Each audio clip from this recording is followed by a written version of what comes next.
My Art is My Voice podcast, episode 17, Lightning Lightning Round. round. You have one, right? Yep. Question number 1. Do you think people actually value handmade or just like the idea of it? It's a good question. Because I wonder that a lot. Like, does anybody even value handmade? I do. So somebody does. Right. I mean, I'm happy to go, like when I go to a market, I try and find something to buy and support because I think it's important. I think some people do. I don't know if it's the overall consensus. I think people do, and I don't think most people can afford it. Yeah, I think of Meaning, that just thinking about like an your art quilts, gallery, I think right? are a really good example of like a handmade quilt price Right. versus a box store blanket. Right. There's obviously They gonna both be a accomplish choice. the same thing. Right. I think people would love to have custom handmade quilts on For their beds $20. for $20. So I think it depends on where you put the value there. Well, and I think do... they put the human value of like, oh, you're so awesome, you can do all this. Right. But there's no financial value there. Yeah. I've always thought that. I mean, that's what we just Mm-hmm. talked about on the podcast is like crafting is my life skill. Mm-hmm. Like it doesn't really pay the bills so much. I do think there's an argument to appreciate it or value it, right? Value or just like think it's nice. Like I think about the one particular art center here we have where they have constant shows, but they just don't really sell anything. But the openings are huge. Like they're appreciating it, but not enough to put their money towards it for the most part, you know? So I do think there is a lot of that goes on too. All right, you ready for question 2? Yeah. Have you ever made something just to prove you could? Oh yeah. You didn't even pause. No. That's probably the biggest. That was probably the biggest basic story to overcome was that most of my art that I had spent time doing, especially the Damascus and that type of stuff, was because my dad had said that I couldn't do it. I've been known to So make things happen because I've been told that it Right. can't happen. I think I used to more in the past than I would now. I'd be like, that's great. yeah, I think I'm like, okay, fine. It doesn't affect me the same, but I definitely will do stuff out of spite for my art. Spiteful art. Spiteful art. Not my favorite type. Okay, question 3. Or did you answer? I definitely have made things to prove people. What's one thing we need to protect in handmade culture? The importance of it. Like you were saying, like that $20 blanket's nice, but you know, I think The $20 blanket is not treasured and handed down. right. And replaceable and over time might cost just as much as the quilt. Yep. I think more than not affording things, especially with Mr. Danger working at the bank for so long, like I think we have a different perspective on money in that money is a series of choices and you can choose, like most people can get to the point, okay, maybe not like $1 million airplane, but you could. I mean, if that's really what you want, you're going to make the choices. If you think something is really important, you're going to make the choices to afford it, right? Yeah. So I think that's where like important and not just nice is why I would say it. Now I'm just rambling, but that's why that's my answer is like at the forefront of people's minds and they're willing to spend more on things because it matters, right? Yeah. Yeah, and I don't know if we need to protect it. I believe there's always going to be somebody creating something just to do I it. worry because like blacksmiths aren't really around anymore. But the community itself is pretty thriving. The horse community? Oh yeah, there's a lot of farriers out there still. Right, but that's not the same craftsmanship. I think technology has went into a lot of them, like different type of horseshoes Right. or treads or whatever.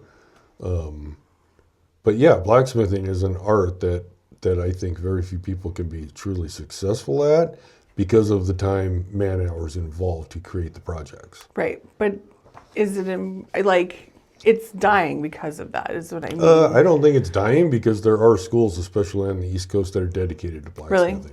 Okay. That are still in existence. I guess that's true. Same as there's probably quilting schools somewhere. There's tons of pottery stuff. There's lots of pottery. So that's what I said. I think some guy in a cave will still be making a pot. Maybe. Is it going to be you in the woods behind the house? I don't know. I mean, I think it goes to back, so the question is like handmade culture or handmade. I mean, is the pot that's made out of just natural clay in a cave, fired in a campfire, is that any less valuable than one made in a studio? No, I don't think so. Right. So is the Necessity guy in the studio with a pottery wheel influencing what handmade culture actually is? I just worry that I mean, that's the we're whole losing it. Yeah, I think the problem with it people. is like there's nowhere to draw this line. Right. Is there not? There's too many things involved. Tools, materials, supplies, paints. Right. But people could stop using those things. They could. Yeah, I think that's the question, right? Is what's one thing we need to protect in handmade culture? Okay, now we're having a separate conversation. See, this is why I was like, okay. Number four. Never mind. Mr. Danger can cut that out. Take that as an argument, so that'll be good. Because I don't even know what I'm saying, so I'm arguing with myself. No, I like what you're saying. I think you were feeding off the last question. I worry that people aren't making as much as they used to be making. I worry that hobbies aren't as important as they used to be. I think, what I mean? That's probably true. But I think it's so personable at that level of art that I don't think it's being shared. That could be. I think that's my thing. Is I don't necessarily think a professional may move on to technology and whatever else. Right. There's always going to be that guy in his house making something by hand. I guess I worry that's going away because he's on his phone instead. Like they say, if Einstein had Candy Crush, he wouldn't have come up with all of his things. Right. That's you may have been what getting I mean. more dopamine than not. Playing Candy Crush. Okay, right. Question 4. I think we came up with our own question in this round. Okay. We twisted it.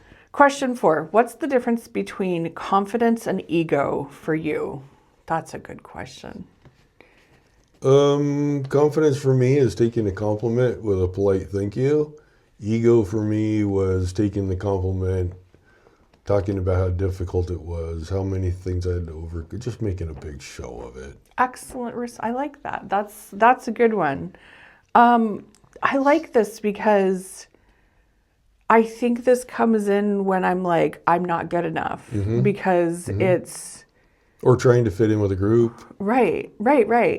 I don't actually know what the difference is between confidence and ego.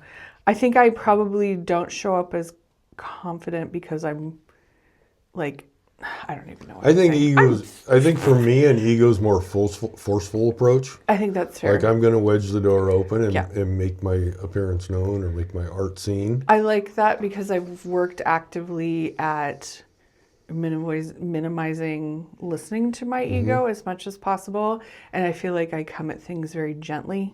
So I like that you said it's a more aggressive, more. I think I've watched a lot of artists that come in with overwhelming amounts of what I perceive as confidence, and then give it a little time, you start realizing like, oh, they actually have no confidence, and ego is taking over. That makes a lot of sense. So it's almost ego showing up as confidence. Right. Yeah. I think any artist who comes to me with curiosity and questions what they're doing and wants to have those conversations, I think actually has more confidence than they even have a clue about. Because they're willing to say they don't know. Because they're willing to say they don't know.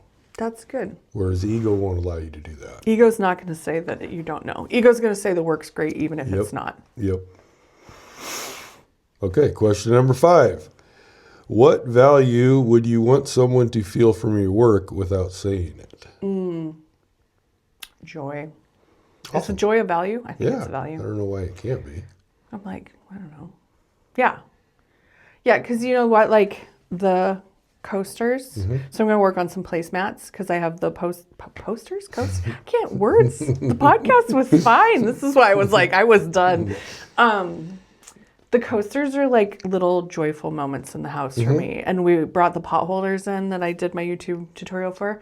And they're these little joyful moments. And it's like, I'll be eating something that's hot and I'll set the pot holder down, and like just that act. Like, yeah, I'm going to be doing it, whether it's my ratty old KitchenAid pot holder from Costco or if it's my sweet little pink one with a unicorn. It just makes that moment feel a little bit more joyful. So, yeah. That's awesome. Yeah, I think for me, I agree with that. I think I just want the customer or whoever's viewing it to resonate however they need to resonate. Well, that's fair too. But everybody needs more joy, according to me, right now. So. No, I agree with that. No, I would hope that most of my art does bring more joy, and like the stuff I'm working on now, I'm trying to be able to give people more confidence and protection and whatever else I can do with that. So, But you're right. Like my abstracts, I want people to take from it what they need from it. So exactly. maybe the pot holder too, but pot holder's not really. I think it's more important for me that I got what I need out of it. Well, that's true. Yeah. But I think that connection's important too, because I do think the connecting to art is It another can be basic super powerful. human. Absolutely. Yeah. Is it mine now? Bonus. Yeah. Bonus question. Are you making the work you actually care about or the work you know will be accepted? For myself, I know right now I'm actually making work that I care about.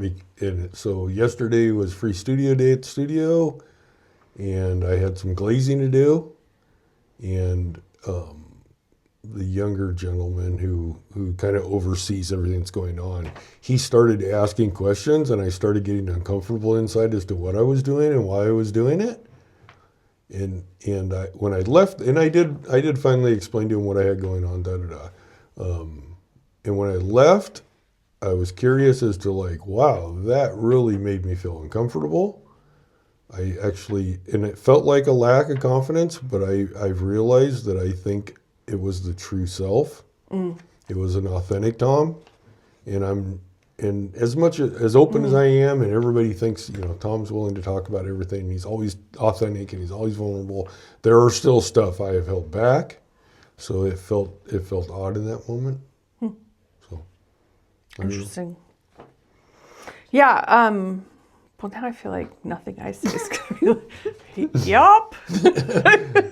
No, I do like my day yesterday where I felt so lost. I was making breakfast and helping in the kitchen and with the kids, and I was thinking like, what do you want to make today, right? Instead of what's going to sell, because I just put out the Barnaby pattern too. So, I've been kind of focused on stuff for other people in a lot of ways.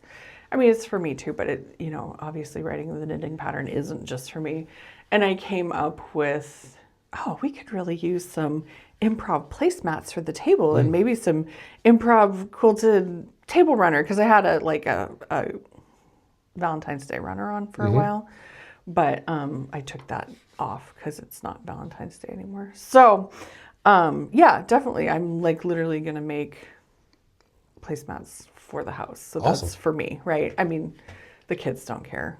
I don't think Mr. Danger cares, but I care. So Right. Yeah, it's definitely for me. So we did it. Lightning round. Done.